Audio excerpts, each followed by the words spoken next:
এটা তো অস্বীকার করার কোনো সুযোগ নাই যে এই জোটে সবচেয়ে সর্ববৃহৎ দল আসলে জামায়াত ইসলাম, এবং সেই দলের মুরব্বী হিসেবে তার একটা মানে আমি বলবো যে নির্দেশনা কিংবা কমান্ড আছে, এটা তো আর আমরা অস্বীকার করতে পারবো না। তখন তিনি যদি পরিচয় করিয়ে দেন কোথাও, যদি নাহিদ ইসলামের কি পরিচয় করিয়ে দেওয়ার জন্য অফকোর্স আপনি দেখবেন যে এখন জামায়াত ইসলামের আমির তাদেরকে পরিচিত করাচ্ছে, ওয়ারাজ হওয়ার কথা ছিল যে এরা জামাতকে পরিচিত করাবে।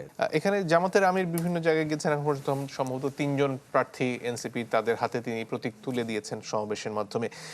এতে করে এনসিপির নিজস্ব যে অবস্থান বা নাহিদ ইসলাম সহ এনসিপির নেতৃবৃন্দর যে জুলাই কেন্দ্রিক যে অবস্থান, সেটাকে খানিকটা হলেও জামাত আমিরের আশীর্বাদ নির্ভর এরকম একটা চিত্র কি সমাজে আসছে কিনা? না, নট নেসেসারিলি। এখানে দুটো জিনিস খেয়াল করার আছে। একটা হচ্ছে যে নাহিদ ইসলাম নিজেও কিন্তু মানে নির্বাচনী ট্যুরে যাচ্ছেন, তার নিজের আসনে কাজ করার পাশাপাশি আগামীকালকে তিনি চট্টগ্রাম যাবেন। আর জামায়াত ইসলামের বিভিন্ন সাংগঠনিক ট্যুর আছে, বিশেষত জামায়াত ইসলামের আমির তিনি তার একটা ট্যুর ঠিক করা হয়েছে তিনি কোথায় কোথায় যাবেন, এবং স্বাভাবিকভাবেই সেখানে গেলে একটা জেলায় গেলে ওই জেলার যারা প্রার্থী আছে, জোটের প্রার্থী, তাদেরকে পরিচিত করানোর একটা ব্যাপার থাকে।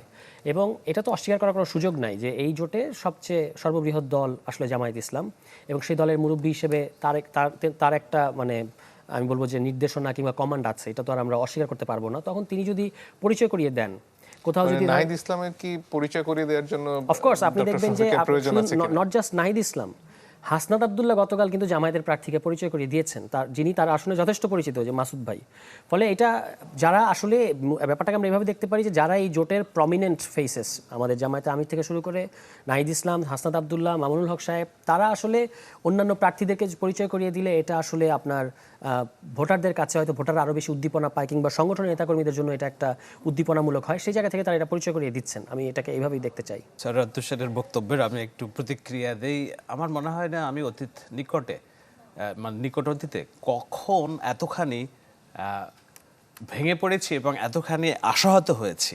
যেই ছেলে মেয়েগুলো জুলাইয়ের রোশনাই বলে আমরা পরিচিত করেছি, আমি করেছি, আপনি করিয়েছেন, এই ছেলে মেয়েগুলোর রোশনাই এতটা দুর্বল হয়ে গিয়েছে জোনাকি পোকার মতো। যেহেতু জোটে গিয়েছে, আমরা শুনেছিলাম যে প্রধানমন্ত্রী পদ নিয়ে একটা বিতর্ক হচ্ছে, এমন আলোচনাও পত্রপত্রিকা আমরা দেখেছি যে এই জোটের থেকে প্রধানমন্ত্রী করা হবে নাহিদ ইসলাম থেকে, কেননা জামায়াত ইসলামের যে ইমেজ সংকেত আছে সেই জায়গা থেকে একটা মধ্যপন্থার দল হিসেবে পশ্চিমাদের কাছে দেখানো এবং সাধারণ মানুষ, তরুণ যুবাদের কাছে উপস্থাপনের জন্য জামায়াত ইসলামের যতটা না এনসিপিকে দরকার, মানে এনসিপির যতটা না জামায়াত ইসলামীকে দরকার, তার চেয়েও অনেক বেশি দরকার হচ্ছে